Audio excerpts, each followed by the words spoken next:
Motherfucking goddamn orange peel beef.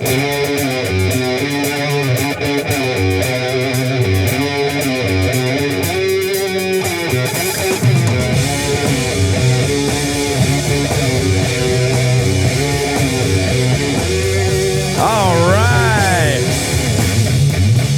Yes. Oh. The best. Hell yeah. Oh. So good. So good. All right, everybody. Ultimate riff machine in heaven. I know. Tony Iommi. It is. Absolutely. God bless them. God bless Ozzy Osbourne. Yes. Everybody, welcome to the One Fucking Hour Patreon. We are about to kick off this epic bonus episode for everybody here. As we said on the main show, we lost Ozzy this week as we were recording this. Whew, huge loss in the world of music. I mean, I can't even think of one bigger since what? Like Bowie? Ozzy can't die. Bowie or Prince? Yeah. Ozzy can't die. Yeah, that's true. Yeah. The music lives unimaginable. on. Yes, it really is. It is. You're right. I guess David Bowie was pretty big. That was big, yeah. But just a world without Ozzy is strange, it feels like, in a lot of ways. Mm-hmm. And, I've been going around town and, going to restaurants and bars, and the Sabbath is everywhere. Ozzy and Sabbath's music is being played everywhere, which is very cool. So Yeah, and People are doing karaoke on it right now, like across the street in your from my neighborhood. house. Yeah, Yeah, right. yeah. that. So Yeah, and I work on Hollywood Boulevard, and I'm a juggler. No, full clown makeup. Spider-Man costume. yeah, I do some balloon animals. Yeah, right. No, but on Hollywood Boulevard, I walked by, and there was this huge drunken orgy of Ozzy love Yes. at his Hollywood, Walk of Fame star. Right. Yeah. And when I walked up, they were playing No More Tears on a big boombox, and I was like, oh shit. And I thought, oh, they're playing playlist, and then I'm starting to leave, and I'm like, oh, No More Tears is starting again, and they have No More Tears on a loop. right. And Ozzy's Going star. nuts. Yeah, right. So we talked about this on the main show, that we wanted to do a special tribute to Ozzy and to Black Sabbath. If you've been paying attention on the show, we talk about Sabbath a lot. My wedding had a Sabbath, Black Sabbath cover band that I played in, and these guys are so elemental to us three. I mean, like we said on like this week's show, like this is like half of what the three of us talk about outside of the show is Black Sabbath. And truth be told, indirectly by proxy, Black Sabbath discussions by the three of us did start One Fucking Hour. That's in a true. way. Yes. Because it got us Yeah. to routinize these conversations, and then it true. morphed a bit to film, It's true. Here we are. This could have 100%. been a Black Sabbath show that you're watching. It very much could have been. But There's tonight, no movie that we talk about at the volume that No. we talk about Black We Sabbath. never talk about any movies ever That's true. when we're not doing the show. it is true. It is It's true. true. It's very weird. Yeah. So Black Sabbath, hugely important. And Ozzy, hugely important. To me, I mean, more of this will come out, in the coming months. But I was actually in Birmingham, right up like in the week leading up to the final show. I didn't stay for the final show. Now, oh my God, do I regret that? But I was there and kind of in the inner circle. So, it's just surreal, that just 2 weeks later he passed away, and obviously It's beautiful and poetic, really. Yeah. It's like, I know. what I'm saying is like he Yeah. didn't die 3 days before true. the Black Sabbath tribute show. Yeah. He did his thing on the throne. Yeah. And then 1, 2, 3, 4, he passed. And it's beautiful. And most people don't get that, they get that Right. posthumously, or so he got to not only Right. play, like an Ozzy set, a Sabbath set, get all the tribute, all the love, all that stuff. And then he saw all the tribute pieces that were coming out. So, and I don't know if you guys saw this, but Tony Iommi did an interview this week, after Ozzy's passing, and he said, like, I think Ozzy held out for that show, so, I saw that. and that does happen, it's, with people like that, but it's amazing that he was able to do the show. So, I mean, he He just wanted to cross that finish line. yes. And like say, peace out, love you. He loves, many said, he loved the crowd, like, and it sounds like maybe some kind of BS thing to do, like I love all of you, Yeah, like, right. Yeah. But like, I think I get the sense, and he'd been doing it their whole career, like. It really mattered to him. Like it's about the fans and the people in the audience. You know? I mean, he had been sick obviously for the last several years, and ever since COVID, I mean, he had been sitting at home for 6 years, and this was all just like, so the fact that happened and then he had this one last opportunity is pretty amazing. And I thought it didn't sound half bad considering all things, all things considered, really. and they're all like 80 years old. Yeah. And and he's sick. He was afflicted with a lot of stuff. So the fact that he got to rock out and do, it's amazing. It's so lucky to be able to kind of like, stage your departure. Yeah. Funeral. Your play yourself off. Right. Wake. Right. Luke's wake. Yeah. So, all right. So electric funeral. Yeah. Oh, there you go. There it is. They should have kind of called it that. Somebody should name a song then. Yeah. Right. Pretty cool. All right. So let me explain what the show is tonight. So what we're going to do is we're going to talk a little bit about just briefly our sort of, respective history with Sabbath, just our earliest Sabbath memories. And then we're going to get into each of the albums. We're going to go album by album, talk about, so we're not going to, this is definitely going to be more than a fucking hour. That's for sure. Exactly. And again, the Ozzy years. The Ozzy years. Like, just to be clear, these are not the Ronnie James Dio albums. No, these aren't the Tony Martin albums. We'll do that on another time. That's next week. That's next week. The Dave Walker demos. Yes. Oh, yeah, sure. Oh, yeah, right. Wait, where's my... All right. But what we're... we're going to go through each album, probably talk at least a little bit about each track.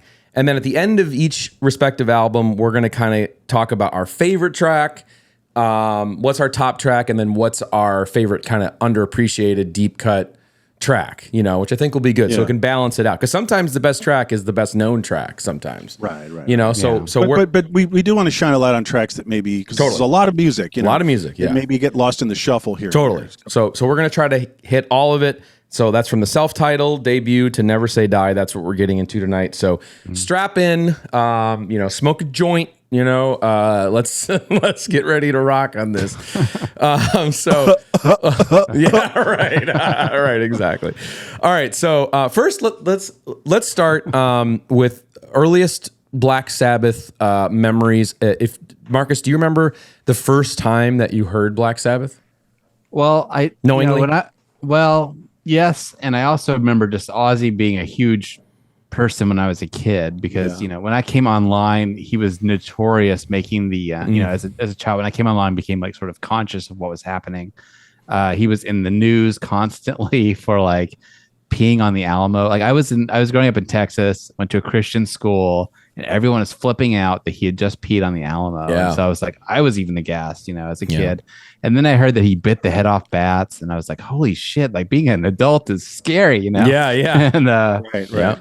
so he was, and then "Mama, I'm Coming Home" was like a huge hit that was ubiquitous everywhere you go. Was playing. Yeah. So I knew who Ozzy was, and but I didn't quite make the connection to Black Sabbath till later. But I mean, I did. I think the first time I just remember hearing it is this is kind of silly, but on the Dazed and Confused soundtrack. Oh yeah, Paranoid was on there. Yeah. Oh. And so of course I had that. I was in the 70s rock. I was big into Led Zeppelin or whatever, but just that track, Paranoid, it's not like any other Black Sabbath song, funnily enough, because it's short and it's like fast or whatever. But that song,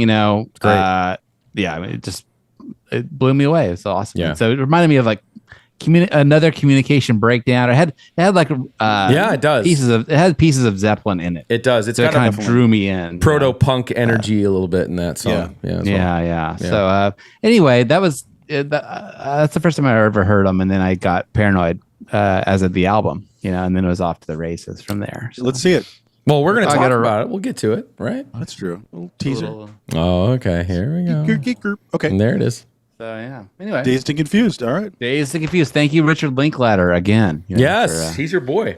All right, he's my boy. All right, Tom, your early Ozzy Sabbath memories? I'm trying to remember right now. Like, really, when was the very first time? So, I had MTV because I was in the New York area, like right when it started. Awesome. So, and MTV did a lot of filler. Because they didn't have nearly enough to cover 24 hours. So one of the things they did was play like it was called like Closet Classics, maybe later, but they did these things where they would just play proto videos. Oh, yeah. From like they played performances? Blue Cheer. Like I'd see Blue Cheer, and I to the point That's I saw. cool. Yeah, it was pretty cool, and then it was a little more Night Flight-ish, so to speak. If you guys know what I mean. Sure.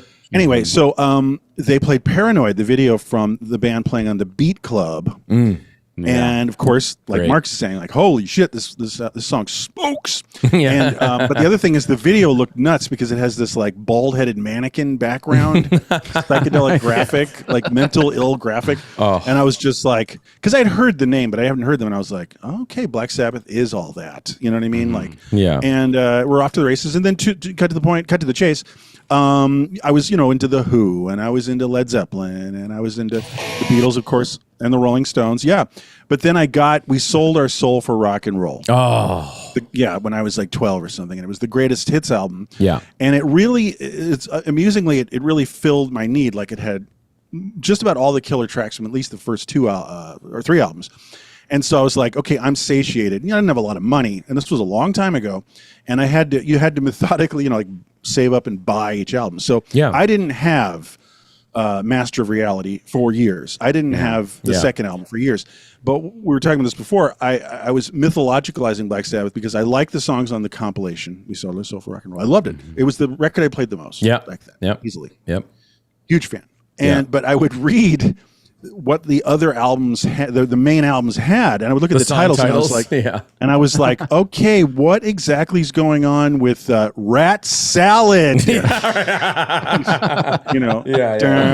Limp Bizkit or something. Yeah.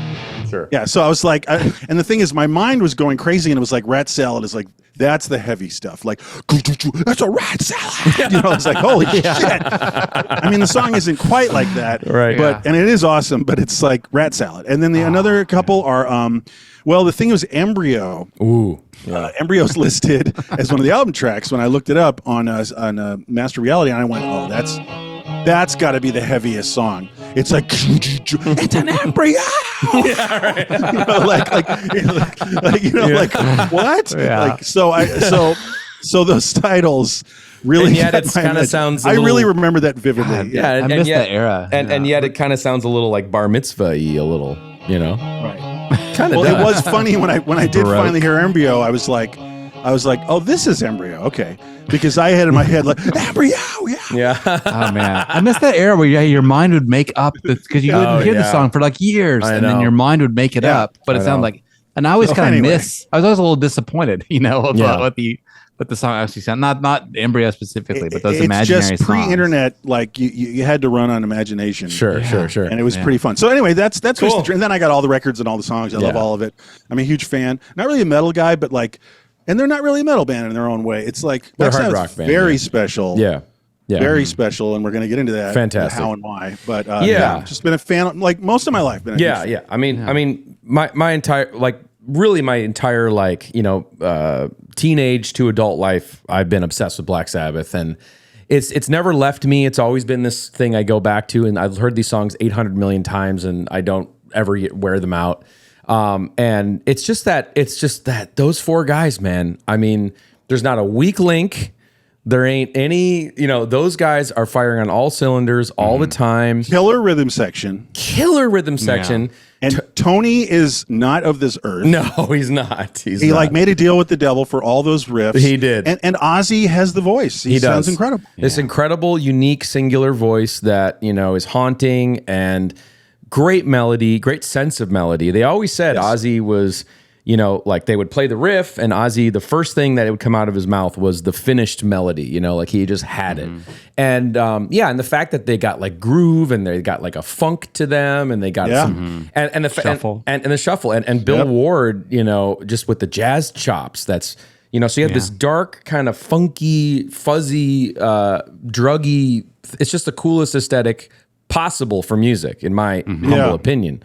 And also the vibe is like, yes, it's satanic-y, but like the vibe, as much as anything, we've been talking about this, is like bummer. Yeah, gloom. It's gloom. Which is kind of different. Yeah, gloom and doom. It's There's like, Satan.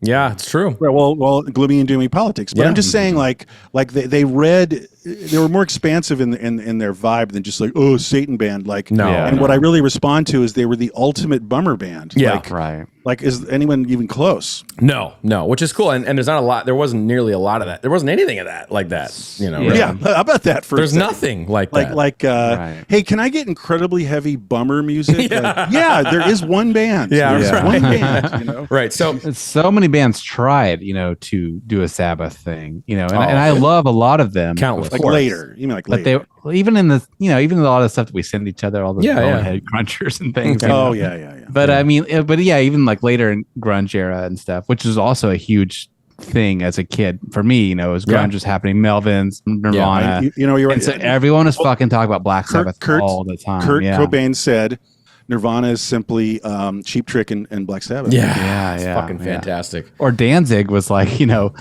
Jim Morrison fronting Black Sabbath. But anyway, it just happened. Anyway, it was in the air a lot as a 90s person. All right. But my point was just that anyone that tried, nobody had that swing. Nobody had that. The musicianship. One thing on my originality of all. One thing on my mind about the rhythm and the rhythm section. I remember Keith Richards said this thing in some doc or something. He's like, he didn't like the beginning of metal, like Led Zeppelin and stuff. And he called it like the Marshall beat. You know what I mean? Like more just like militarized, like da, da, da, da, da, da, da. And the thing is that you can't put that on Sabbath. Sabbath, like we're saying, they have swing and shuffle, and he has kick snariness. Totally. Right. Very funky, and we'll get into it. But it's pretty much just Zeppelin and Sabbath that have that like shuffle kind of like. Yeah. Totally. So just real quick before we start getting into the albums, I do remember the first time I heard Black Sabbath. I think I might have told this story on the show before and buried in one of the episodes, but it coincides with the very first time that I smoked weed, which is the perfect situation here. So I had a friend. I was 13. I was in middle school. I had a friend who was the quintessential stoner friend. I mean, this guy, like he had like shaggy red hair. He was wearing like like a camo jumpsuit at school. Like just total dirtbag. Like that movie, The Stoned Age. Yeah. The perfect. We're gonna have to do that, by the way. Sure, totally. Yeah, just the perfect stoner kid, skater stoner kid that you could possibly materialize. He was there, and I was getting into Zeppelin and the Doors and all that stuff around this time, like the classic rock stuff. And we went to his house once, we actually broke into the neighbor's garage and stole their Mike's Hard Lemonade, y'all. Ooh, so this is getting into trouble. And we drank them in the hot tub, and we're getting all juiced up, and then four kids, I think, by the way. Yeah. That's why they made it. Yeah, right. And then it is totally 100%. And then we went into his basement, and he had a big stereo there, and he left the back door open in the middle of like late summer, Minnesota, where I was growing up. And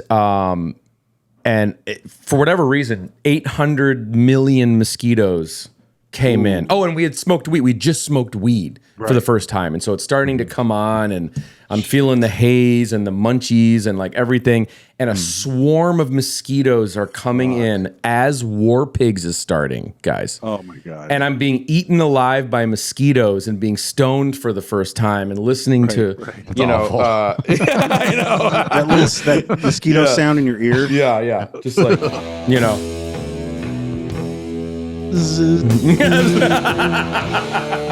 Yeah. This does sound stoned. I mean, it just sounds like stoned. Yeah. The opening here. Captured the sound.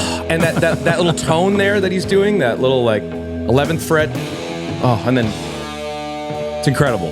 So I heard this and I was like, what is this? And it just like blew my mind and changed everything. So I do remember that quintessential Midwestern moment, with the mosquitoes and everything. But yeah, it changed my life, and it was awesome. And been a fan ever since. And so fucking A, Black Sabbath.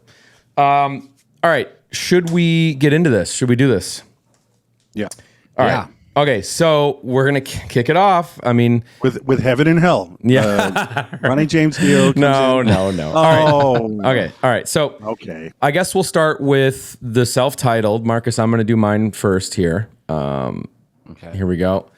Here's got the self-titled Black Sabbath. This is the not the first press UK. I believe this is the. Is that Vertigo? This is Vertigo. Oh yeah, of course. What do you Viral think? bitch. Oh yeah. I think this is like the second print. Still 1970 though. Oh shit. Vertigo. I just got this when I was in England, and of course, I was just gonna say that looks like pretty pristine and like an that's adult nice. purchase. Mine It are is. not like adult. Mine are in horrible shape. well, it's got the Wow. gatefold, and of course, it's got the vertical swirl, bitch. That's nice. Yep. Fuck yeah. So, I The big swirl too, not the little swirl. no, well, I mean that's on the other side, but yeah.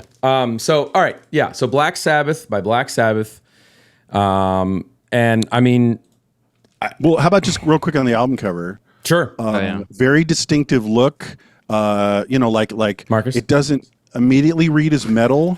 There. My Black Sabbath records are in terrible shape. Wow. They're like party records, you know. I love it. And like I got them when I was a broke ass kid, you know. I love that you still have that. That's amazing. It's $5. I love and when I got it, and it was fucking ripped up and Amazing. anyway. All right, sorry. Mine are in terrible shape. All right, sorry, Tom. Go ahead. You're talking about the. No, just 2 seconds. Like there's an aesthetic to them, and the very distinctive first album's cover really is great. Like it ushers in where they're coming from. It looks like a movie. Definitely. It does look like it's very sophisticated. It doesn't have a tackiness of like a devil horns with like studs on the horn. You know, it's like there's a restraint to it, but it's definitely menacing and creepy. The woman model was dug up a few years ago, and they talked about that, and she doesn't really like Black Sabbath, unfortunately. That's amazing.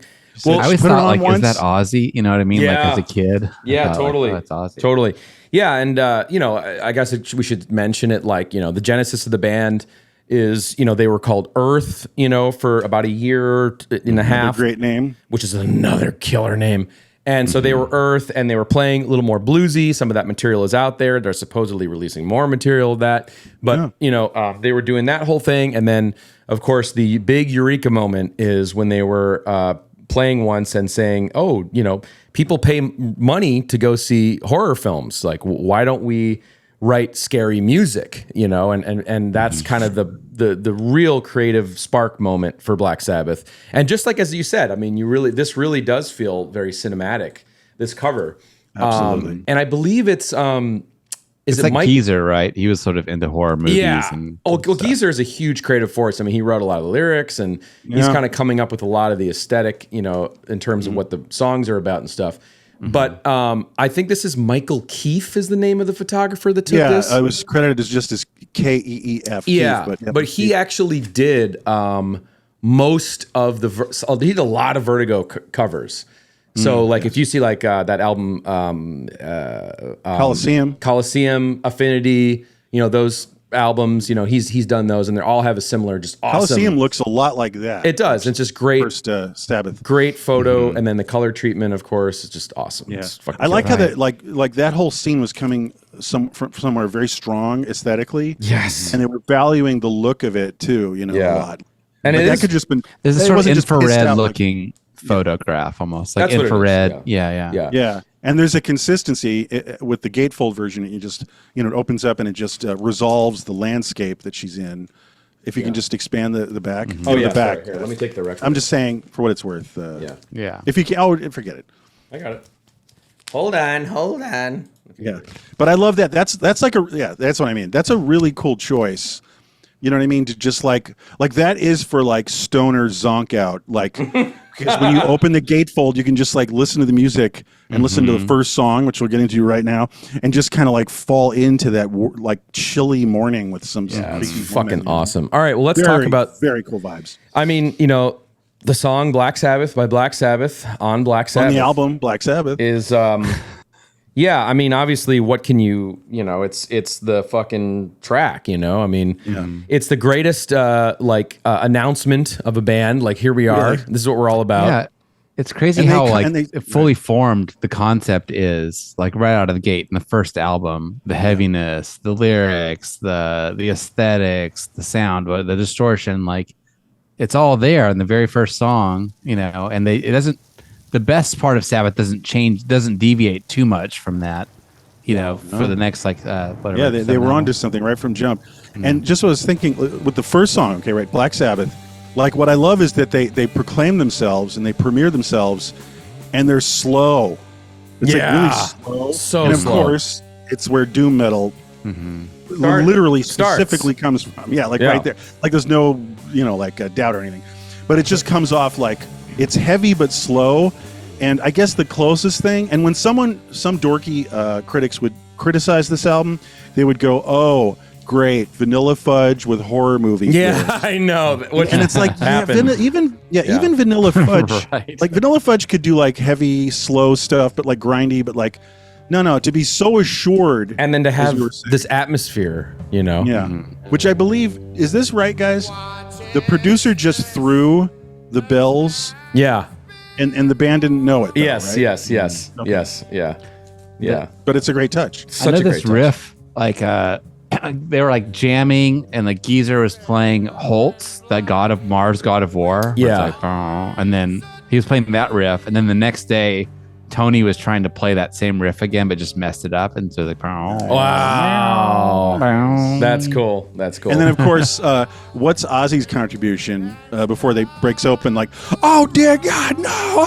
yeah. Like it always feels like he's being dunked into boiling metal. I know, it's so Like, awesome. oh please God, no! And then check this out too. Holy Like, shit! Like, hello, rock band. Like, hold on one second. This part too. Like, this is like, so like you have the slow doom, thing here, but then you have this like galloping Iron Maiden like riff. no, dude, it's so Maiden. Jesus Christ, 1969. Yeah. Right. Head nod. Yeah. Head Like nod. Gallop. Beer in the hand, gallop. Yeah. Yeah. 1969. Beatles were still around. I know. Yeah. Yeah. Well, they were big into the Beatles, Oh, and that like, comes. I'm saying like historically, like Yeah, no, I get it. I'm just saying, like hello, hey, the Abbey Road, and it's like this like galloping metal, like I'm saying that there's a sound that's way ahead of its time. And no, this- I feel you. and an Sorry. outlier. Real quick, this outro, like, They're so raising good. hell. Well, this band overall sounds like a band that played constantly. Like you can just tell, like they played and they had discipline. We were reading about this. Like get up at 9:30 in the morning, rehearsal studio, just fucking play, Yeah. then do a show. Smoke weed, play. One smoke thing weed. that No, but like 300. They did like probably 365 shows a year for the first few years. Right. So when you do that and you really like are simpatico together as a four piece, you just get in the pocket like I love it. stupid. right. Like they recorded this There's no album other way in to like find 2 that. days. Yeah. Yep. Yeah, And- because it's basically just play live like we Right. do every night in front of a microphone. And this is what's weird. This is a weird fact that they were big into the Beatles, like I said, like Ozzy, like that. He said that "She Loves You" was like the first song you heard, and he's like, "I wanted to be a Beatle," whatever. Yeah. And then, but then they ended up playing the Star Club, like in Hamburg, Oh yeah. doing that tour, or like where they were like the house band at the Star Club or whatever, Nice. doing the same kind of thing that the Beatles did. But When the instead Beatles they're got like, there, oh like, God, please. A little different than Long But I Tall mean, just Sally that or- grind of like, that's how you got to be a good band. Exactly what you're saying. But it's funny they did it at the same stage as the I love Beatles. No, that. totally. All right. But that's just, you can just hear it. Like, Yeah. these guys are married in sound because you don't get there without doing like countless hours Right. together playing, Right. playing, All right. playing. Well, I wanted to spend a special amount of time on the title track, of course, but Of course. we'll try to speed this up a little bit. The Wizard is track 2. Don't get me started. Yeah, I mean, fucking, Bill Ward's a monster, and it really comes alive there. It starts with Yeah. like a Morricone harmonica. It's Ozzy, right? Yeah. Yeah. It's Ozzy, yeah. And it's killer. And I could expand on this, but this is Bill Ward core. It is. Like It is. Bill Ward is fucking A monster. on fire here. When the song really kicks in, Yeah.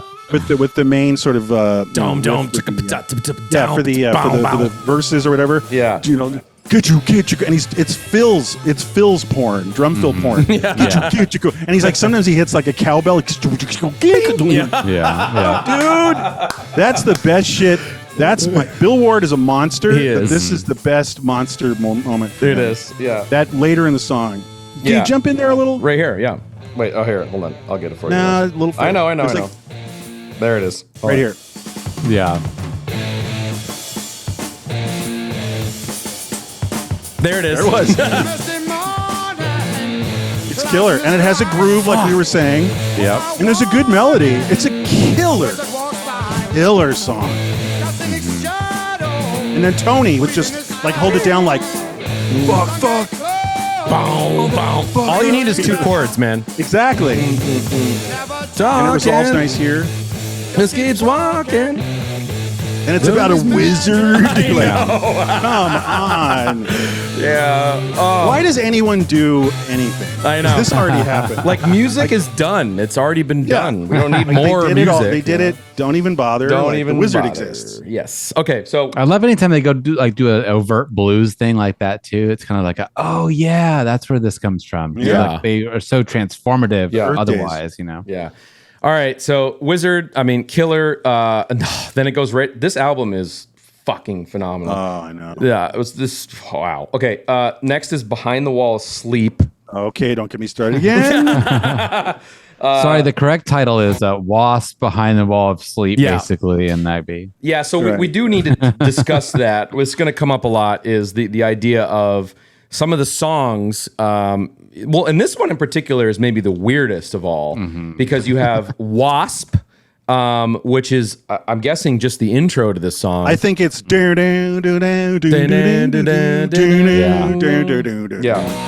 This right there. Yeah, so this is Wasp. Like this is credited on not every album. Like on the U.S. Warner Brothers, it says was it Wasp? Just Wasp? Yeah. Yeah. Wasp. And then it gets into Behind the Wall Sleep, and then on some issues of the album, NIV is tacked on to this track. But not on my UK press. It's just Behind the Wall Sleep is all you get. It's tacked onto mine. Oh, too. interesting. Yeah. Yeah, this is a variance. But So- if I might, if you Go ahead. guys will indulge Wait, me, here's the behind- drums. Yeah. Well, yeah. Okay, so It's like a I actually love this. funkadelic. Also, almost I like love- funkadelic or something. no, So I know good. I love the effect on Ozzy's vocals with this song. Oh, me too. It's like slightly there's just the slightest echo that's doubling him. totally. He must have done that automatic double tracking thing that they used to do. You know, ADT Love it. machine. But now, if I can geek out for 1 second, this is a little front loaded for me because I feel very strongly about these I last know. 2 songs. Go ahead. But just Behind the Wall of Sleep. Okay. So has one of the biggest, in my opinion, hip hop breakbeats ever. It hasn't been used great or even that often. But Bill Ward, again, we were talking about that shuffle, that swing, that kind of that feel that's almost like James Brown drummer. You hear it extensively in the end of Behind the Wall of Sleep. Mm-hmm. So, You want me to hear that? could you just give this up? So in 1989, the Jungle Brothers from Jim Brownski, and they were rolled up with Tribe Called Quest and De La Soul.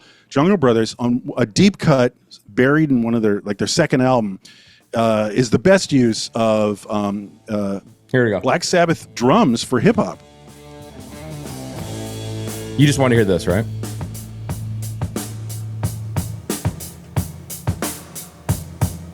Right here. yeah. That's. Oh, but can you just play 2 seconds of the Jungle Brothers? Yeah, I will. I just wanted to just that's so And then that's then we're that. out of here. Then we're out of here. Okay, For here we me. go. All right, here we go.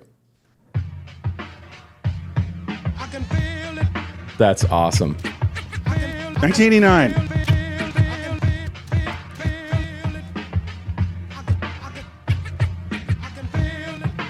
That's so cool. Okay, that's good.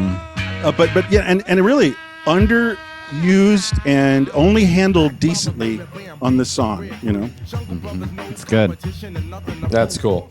Yeah, so very cool. Wall of Sleep, bro. Yeah, obviously, And by the way, the title is awesome. oh yeah. Like Like, I want to get behind the wall of sleep. Well, that is a specific reference to H.P. Lovecraft, so we have to shout Very that cool. out. Yeah, so that sounds very bass player time, right? very geezer, yeah, for Very sure. geezer. But this Death song Odyssey. is incredible.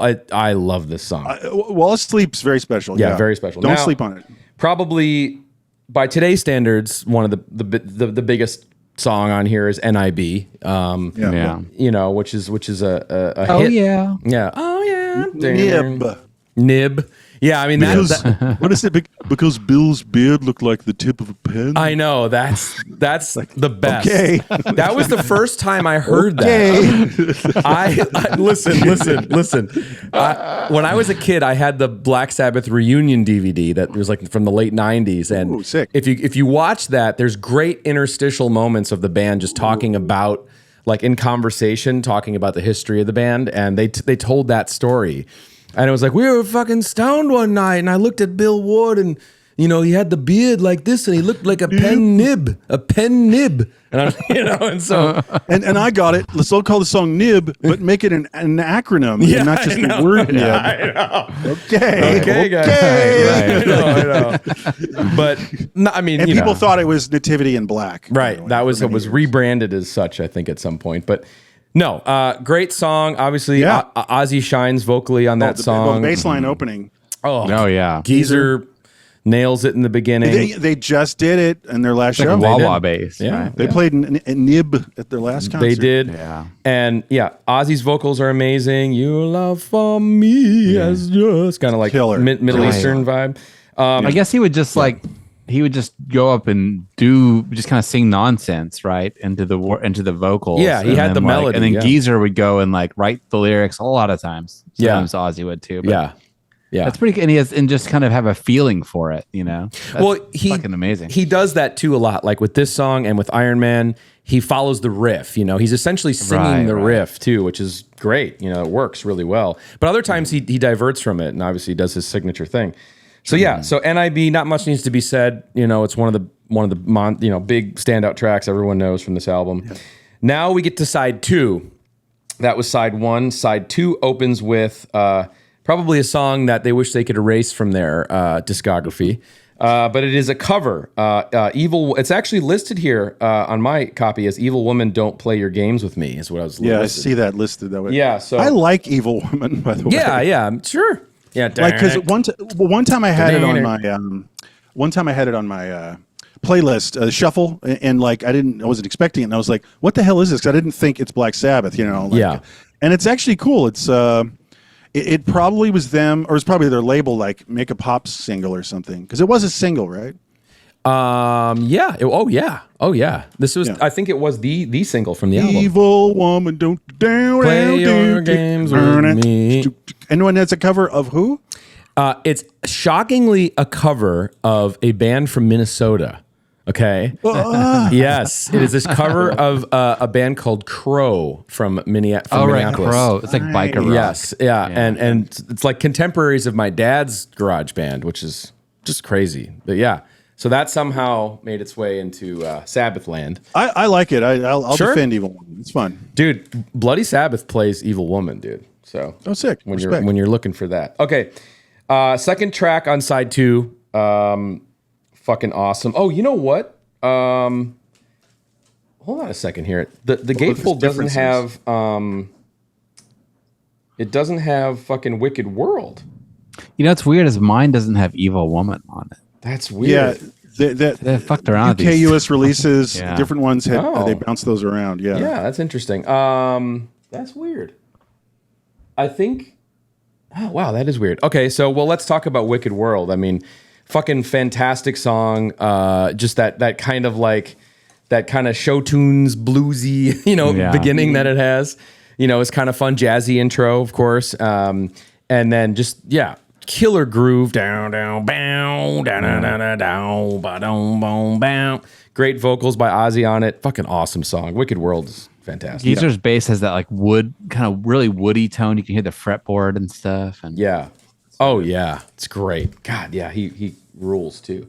Just make check it. Okay, then Sleeping Village, dude. Great I little. don't know that well. Oh, actually, Sleeping Village help us out. is, of course, it's tied with another song here. Hold on. This is Sleeping Village. Oh, it's an instrumental. Okay, Yeah, interlude. yeah, and it's no, it has vocals. It does. Oh, okay. He's like I don't know Sleeping that well. Village, London trees. Yeah, it's cool. This is the beginning of slow, mellow Sabbath, which they would return to consistently. They had this kind of moody. Yeah, see? Oh, this is cool. Okay. Oh yeah, Well, it's got I that do sleep on devastating hard part. it does. Down, down, down. Yeah. So here we can hear it here in a second. But it's got some really cool parts to it. Yeah, and here's That, that. Right? Yeah, the jaw harp. Yeah. which is more Morricone-ishness. You know, That's right. Ooh, Yeah. more Yeah, I never cinematic. thought of that. Cinematic. I think they were fucking with Morricone soundtracks. It could it be Roger Bain was like putting that shit in there? Here we go. Both of. Oh yeah, I know this. Yeah, right. That's nice. So, Sleeping Village, really cool. That is a good. That is a shaker pushing it nicely. Yeah, right. They're very funky. Totally. Oh, yeah. Like the riff is funky. It is. Like Tony's riffs are, you can kind of dance to them like you know, Totally. And Down, it's, chicka, and the perfect kind of stoned BPM too. Very good stoned BPM, locked nice, in. very nice. Yeah. Hey, wait, this is it right here, right, Marcus? Yeah. Right here.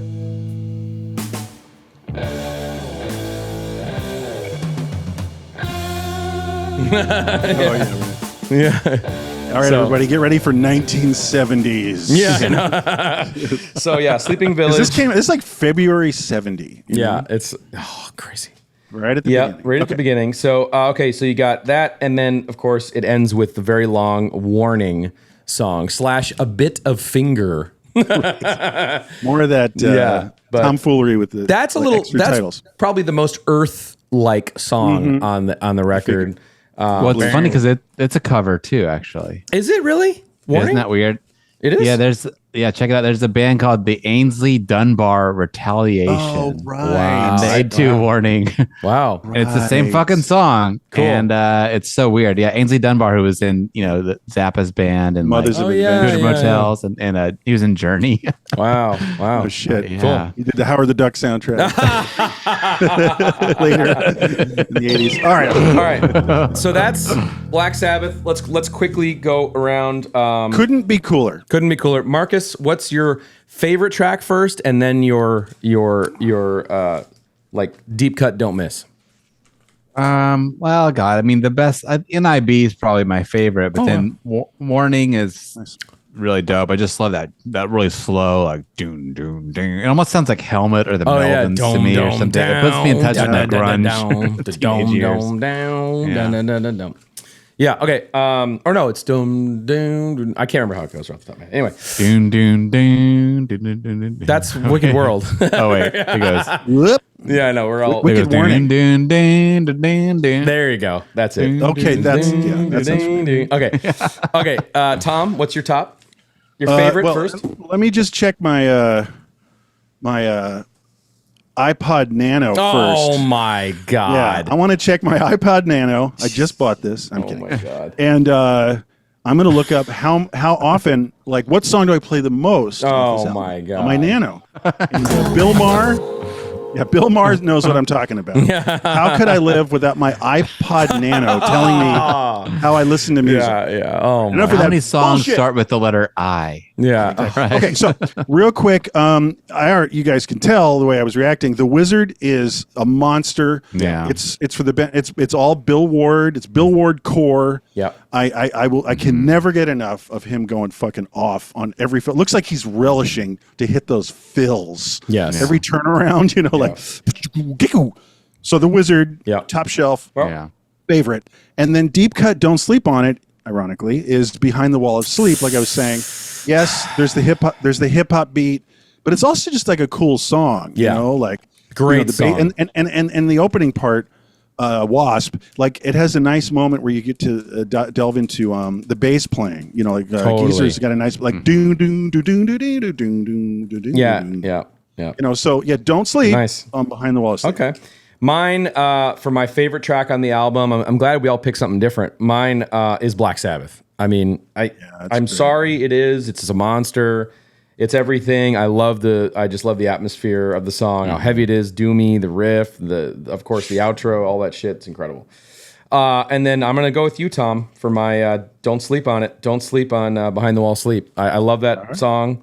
It's one of my favorite Sabbath songs from this from this era. So Holy shit. Okay. and then real quick before we get off of this, just two quick show and tells from this era. I do have the 1980 Obi. Sick. The Japanese press on NEMS. Nice. From NIMS. Yeah, NIMS. Awesome, right? No, the nib and the nims. I got some NIMS. And then I have also the Japanese Wicked World single. Dude, Oh, fuck. you won. Like, Yeah. and I want that American flag shirt. Yeah. Bad. Yeah, totally. Yeah. That's Easy really Rider one of the shit. top five. Yeah, exactly. The top five record covers ever. Yeah. I've always loved that. Yeah, so You got that in Greece or something? I got this in the UK, I think. Oh, right. When I was in London, I got it there. All right. You were in definitely an Aussie mood while you're out there. Yeah. Oh, yeah. All right, let's talk about Paranoid. I guess. Shit. Here we go. Marcus, show yours. What do you got? We'll pass it around here. Nice. Show us your most beat up copy. Yeah. This is probably in pretty good shape. I don't know. I've had this one a long time, but I don't know. Yeah, that one looks it's in fun. good shape. Does it have the management credits? No, I'm just kidding. Yeah, right. No, I don't that's think the. It's not. It's Warner Brothers. It's not like one of the. It's not Vertigo. That's how you can tell if it's a first UK pressing, is if it has the management credits and the gatefold. So I love that. I love memorizing stuff like that. Yeah, it's awesome. Real quick, sorry, I'm gonna one up you here. This is the Vertigo German. This is the first German Vertigo press, which people, if you listen to some audiophile folks, they will tell you that this is one of the top, in terms, like one of the top sounding presses. Is that the one you were saying the other day? No, the best one. Obviously, this got the Vertigo swirl too. The best one is the first UK with the management credits. Everybody says you got to do, that if you want the best audio experience for the album. Is always Like just usually the fullest range. everything. Yeah, they say it's like a different experience. Can you not release this episode until I pick one up? Well, they're like Now- $1,500 now or something like that. scratch If I can, I just want to do a little anecdote on the cover. Let's follow Yes. yet another insane Please. cover. So very briefly, this was supposed to look different. Okay, let's just phrase it that way. Now, first of all, it was of course going to be called War Pigs, right? And then they got the a whole little album, skittish. Yeah, they got a little skittish about it and said, let's call it the song that's going to be a hit off the record, the single Paranoid. So that kind of like reduced the impact of this weird image. And that is the photographer's, that's that guy Keith, his photographer assistant. They went to a costume shop like 2 hours before. He got donned up in this. That's his assistant. They had a pig. This is important. They had a pig mask they got from the costume shop. Oh, sick. Hear me out. They wore a pig mask, and from what I hear from the photographer, he said, "I look pretty cool, dude." Yeah. And the thing is, fucking stupid is number one. All the ones with the pig mask, those photos have gone. They just disappeared. I was about to They ask. just don't exist. damn. Like the photographer's like, I don't know, they're gone. But what happened is the label just went, oh, okay, thanks. And they did that cheap bullshit quickie thing where they just were like, they weren't even paying attention. They were like, oh, what's the guy's face? Maybe not a pig mask. And it is called Paranoid now. So what should be happening is that should say War Pigs, and it should have this big, like neon fluorescent colored blacklight poster, ultraviolet pink pig head. Right? Because the thing is, and I do love that it looks like a blacklight poster kind of. Yeah, it like does. those colors. Like he really made the colors like get all like porned out and like super saturated. Wow. And there is that Orange, cool effect of the but now tiny anecdote, when I was a kid, my brain was rationalizing why that's the look of an album called Paranoid. And I thought, oh, because like that guy's crazy and he lives in the woods. Yeah, I'm saying. Yeah. And he's isolated from everybody in a cabin, and he's like really paranoid of anybody getting on his property, and he comes out with a sword because he's paranoid. Well, it is very strange that he has, a shield and sword, which is like, not, and then a modern bike helmet. Bike helmet, dude. Like it looks like there's So some of those weird. fly-by-night video games that are like with really cheap covers, like the Mega Man cover or something. It looks like that. I think, but really to the point, the last thing I'll say on this is I think what we're seeing is not an artistic decision, but a guy like, and just like pushing this We through. need an album cover tomorrow by noon. Yeah, exactly. So like there was no art, and I think a guy just literally went the closest one on the sheet, the content sheet was like, yeah. And so what I mean is maybe they did a couple with the helmet. Maybe like most of them weren't, because they had a pig mask. So they probably didn't have the helmet. Oh, wow. All right. Well, that's all. That's incredible. All right. Let's get into the tracks here. Obviously, Luke's Wall. No, War Pigs / Luke's Wall is the opener. I mean, War Pigs guys. It's kind of their big moment. I feel like this is it, right? Like it was supposed to be War Piggers or something too. Oh, Walpurgis, which is like a German, I think, Scandinavian word for like a witches gathering, a Sabbath. Oh yeah, Walpurgis. You can hear versions of Walpurgis. I think that's true. But I love that like stoned and drunk Ozzy was like Walpurgis, Walpurgis, Pigs, that works. I love it. More Sabbath. Like we need to get on that wavelength. Oh my God, so good. So this is definitely like one of the more political songs too. Like totally, absolutely, fantastic. And not a lot needs to be said about it. I think it's their finest hour. Yeah, for sure. The opening.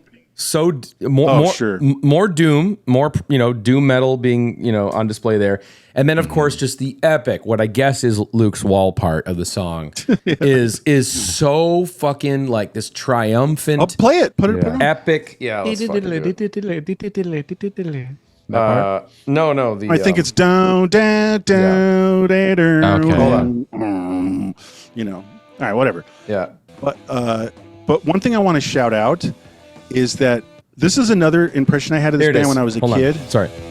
Yeah. I love it. Funky drumming again.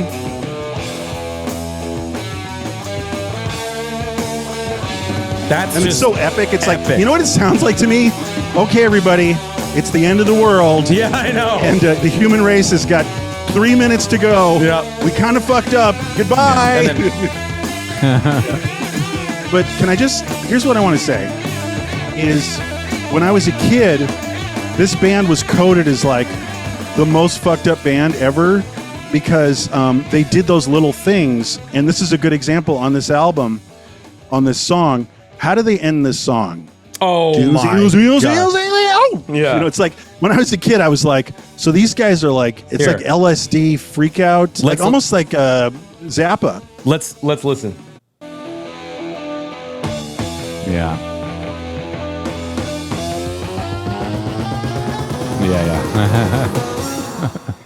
By the way, like what? Like Tom, what is that? Did you catch at my wedding that the Bloody Sabbath guys did in fact play that as the ending of the song? Yeah, that's hot. Yeah, that's awesome. Yeah. So just for me, it's always been that touch, and then Iron Man Lives Again. Oh yeah, we're gonna talk about that. Yeah, for sure. Just saying, like those the studio tricks. Love it. Yeah. All the different parts, like I always felt like Tony was so almost greedy. He's like, he's gonna take every riff that you could possibly do with the guitar. I know.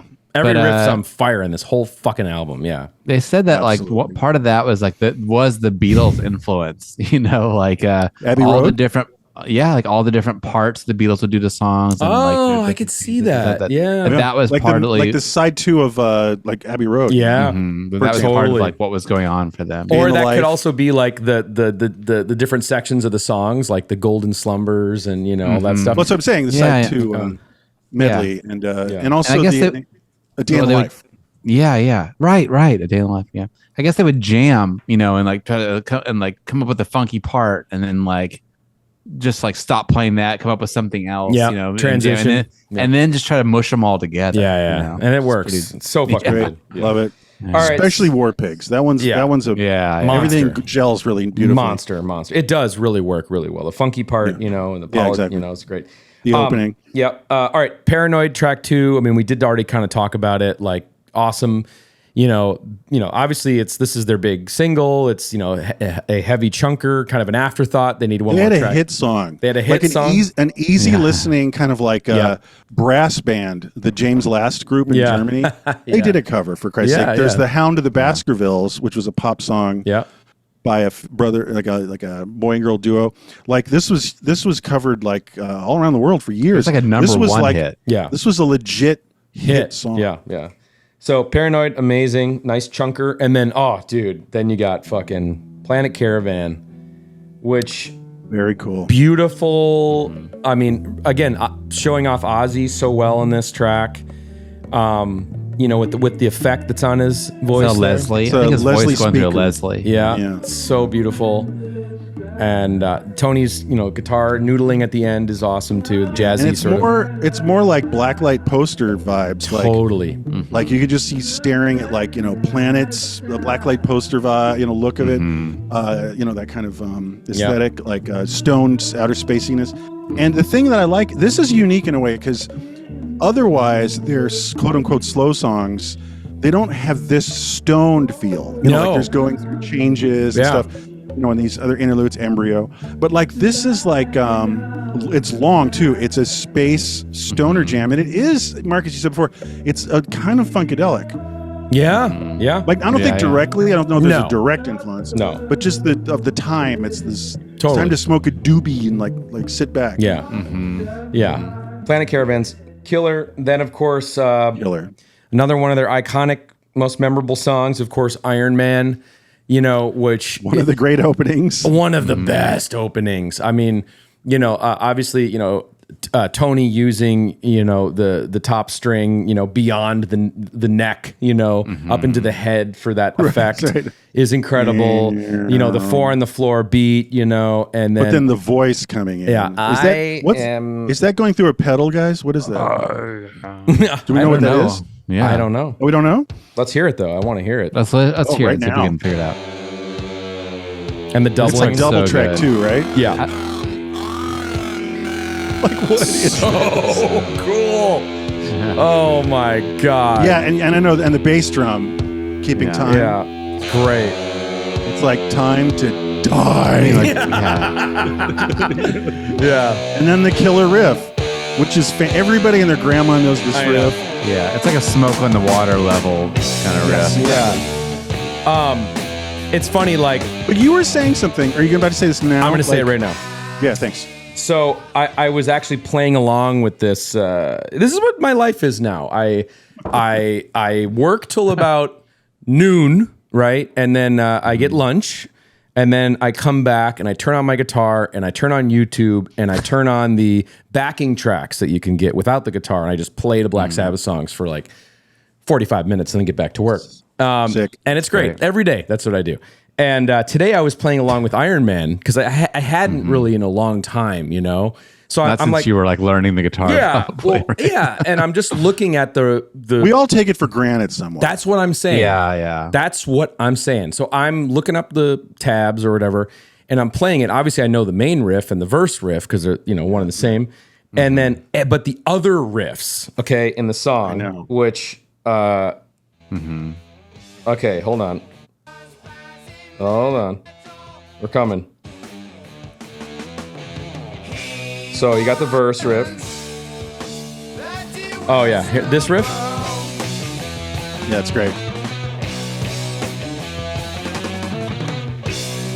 So yeah, that riff, and of course the dome, dome, bow, dome, dome, dome, dome, dome is so amazing, and the way they circle back around to this, all the riffs in this song, besides the iconic riff that you're hearing right now, are fucking just as good as the iconic. Yeah, right. riff. Exactly. It's so it's a riff monster, and then of course the way the song ends is really cool, and kind of like underappreciated, Yeah, more galloping. Right. Super cool. I probably usually double skipped solo, it by like- now just because I get like- tired of Iron Man. know. You know what I mean? It's like double I soloing though, hear right? this much. Right? It's Yeah. great. Like 2 different solo tracks. Is that what's playing? Yeah, he always does that. He double tracks his solos, which makes them really hard to learn, Tony. Right. Yeah, Jimmy does that too, or Paige. You know, like This is cool too. Right before the outro, sorry.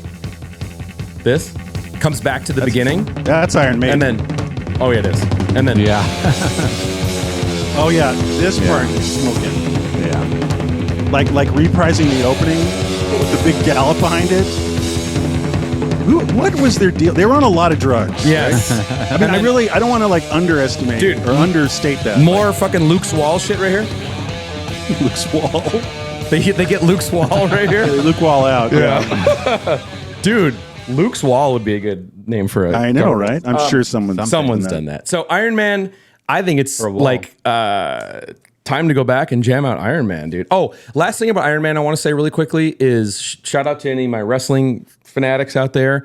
The Road Warriors used, the guys with the giant spike shoulder pads, and the mohawks. Have you ever seen those guys? They come out, when they would wrestle in Japan or specifically in Japan, if you Google Road Warriors Japan Iron Man intro, these guys would hit the ring to Iron Man.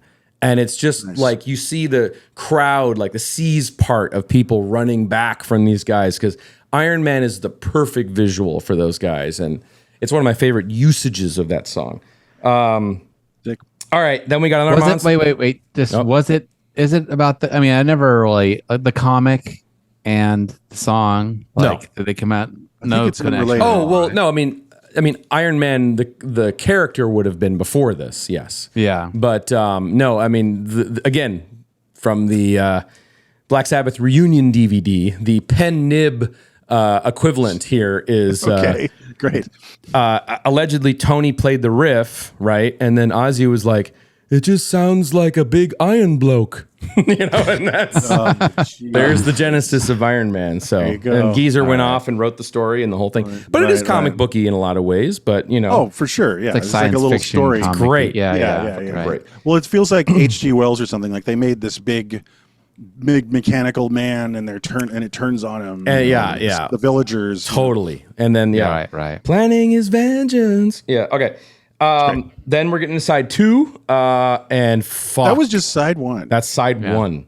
War Pigs, Paranoid, Planet Caravan, Iron Man is your side 1 of your record, guys. And then side 2 opens with fuck, dude. It opens with It opens Tony bought a wah-wah pedal. Yeah. I love it. That is like so in your face, like wah-wah in your face. And also just another song that sounds exactly like Stoned. oh, yes. and this Bad is Trip. Ozzy doubling the riff with his melody. Yeah. Yeah. I mean, this song is incredibly badass. So good. The lyrics are fantastic. You know how good the lyrics are, actually?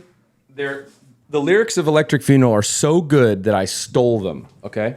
This is the second time I've brought this out on our show before. This had my page on... Oh shit. on the Matrix, when I was like, I wrote an essay about the Matrix when I was a kid. So this is my little portfolio I made in middle school, and I plagiarized this song. Okay, Nice. this is and I wrote a poem called "The Beginning of the End," and it's just literally By Evan Husney. By Evan Husney. Right, and you copped the lyrics. It even says I wrote this poem at the top. Jesus. And then it's the poem is buildings crashing down into a cracking ground, rivers start to flood, ice melts into blood. So it's literally the Nice. lyrics. And this is right around the time that I stole the Mike's Hard Lemonades and smoked pot for the first time. Yeah. So this is like a time capsule of hearing that. Stealing, doing drugs. Yes. Everything was just right. So Electric Funeral, fantastic song. So good. But now shit's about to get real, Tom. Because we're talking about Jesus. Hand of Doom. Like a huge bummer time. Yeah, Like, I know. More I that, think of the Ultimate Bummer band, this album is their biggest bummer. It is. And this song is the biggest bummer of is. their biggest bummer album. It is. Like when they're referencing, like they're rhyming like napalm and Vietnam and like push the needle in. Yeah. Yeah. And I've gotten chills with this song. Me too. And the thing is, it also is a good example, another early example of like quiet and then super loud, like that dynamic, you know. And I don't think people really have done that much back then. Right here. And the bass line's really cool. Yeah, right there. It's very emotional.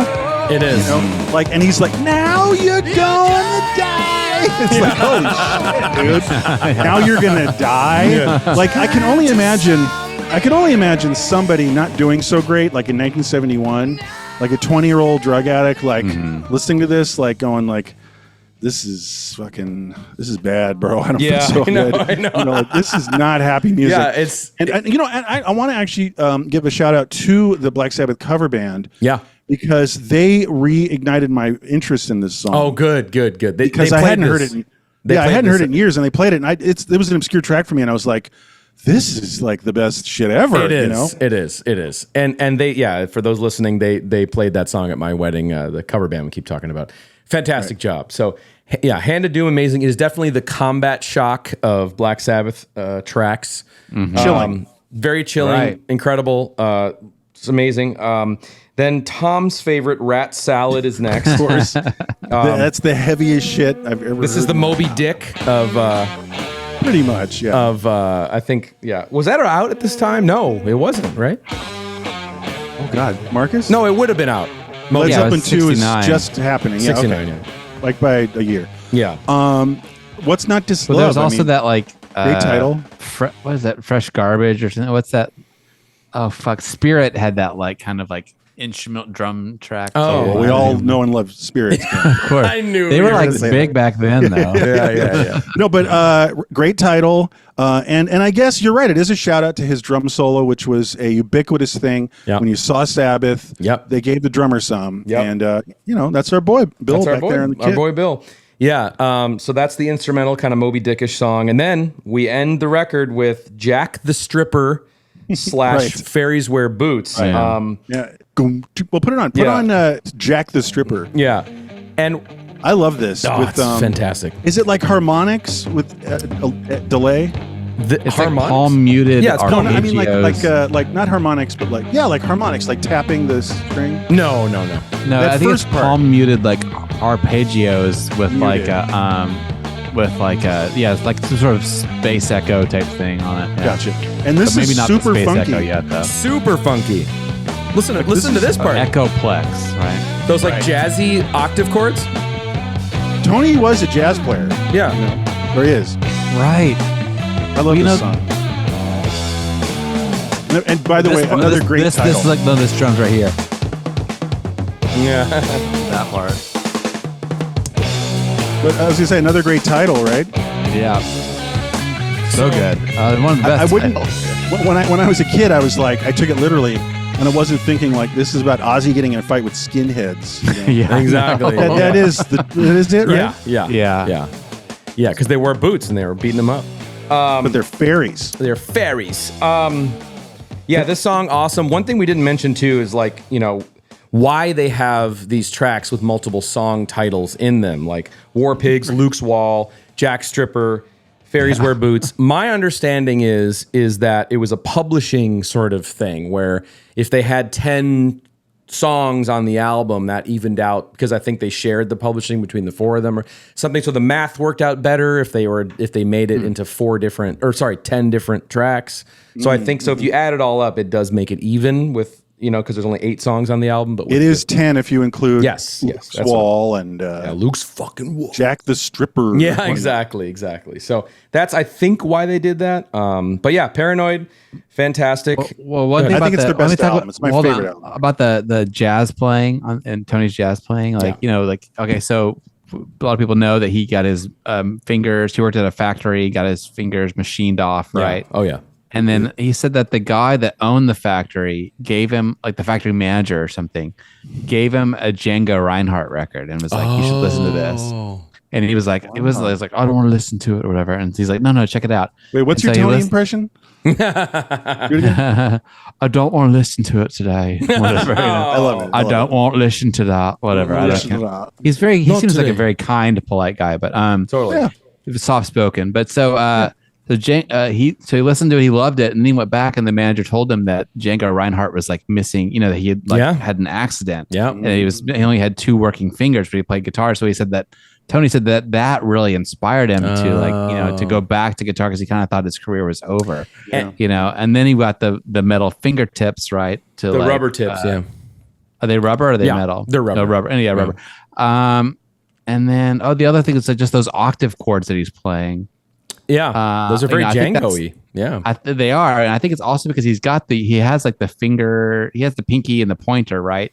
So I think he's doing this kind of like, I think that's part of it, Interesting. But, Wow.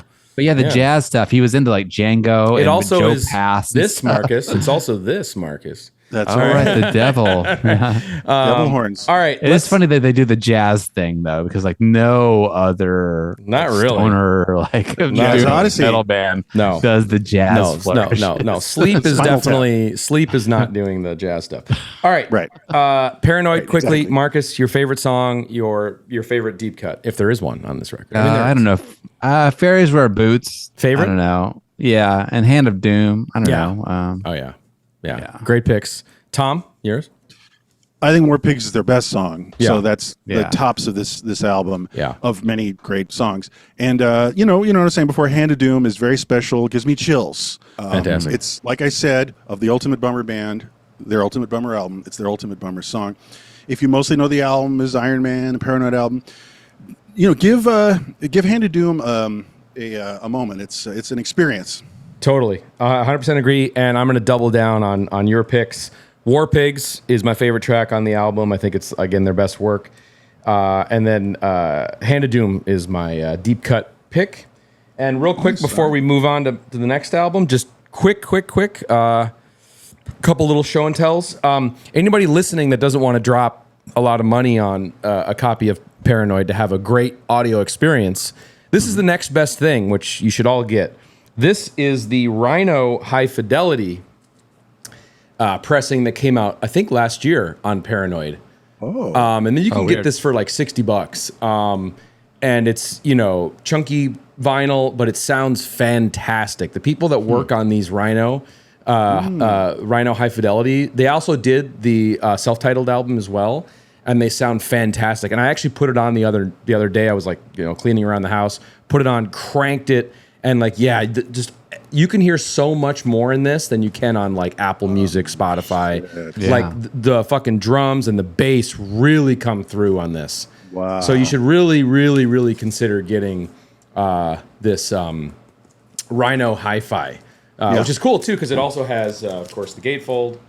So Oh, beautiful. really, really well done pressing. Extra tracks or anything? No, it's just the album, but just Yeah. really well presented. I also have this Mexican 45 of Paranoid, Hell yeah. Sick. which is really cool. What is it? Paranoico? What's the word? Paranoico. Yeah. Paranoico. But Tom's going to like this because it also has Ensalada de Rata on it. That's a B-side. I did see Nice. sometimes in Latin America that would be the B-side. Like Yeah. Ensalada Rata. And it also has Funeral Electrico on the B-side. I love when they Spanish the Me too, titles. me of too. Sabbath. Oh yeah, I got some Aussie records. Like instead of I don't know, it's no say. Yeah. And this is a French Paranoid with rat Nice. salad, of course. Now you're scooping up some Paranoid. We didn't even 45s. really talk about that song like that much, but isn't it just that they were supposed to just fill like the record company just asked them to like fill 4 minutes on the album? I think maybe So they went and well, like, they went Paranoid and is that way wrote it. too. I think. I thought. That's what I'm saying about. That's what I mean about Very Paranoid. excited Is like they about had Oh to- yes. like Yeah. they didn't know, they weren't trying to write like a No, but a the hit or song a short Paranoid, song. I thought was that. Is that That's what I'm saying. Yeah, yeah. That, I that thought they you were were like, I thought you were they were talking pretty about much rat done with the salad. recording. Not rat salad. Stop Yeah, I with don't know. rat salad. Oh God, nobody's talking about rat salad.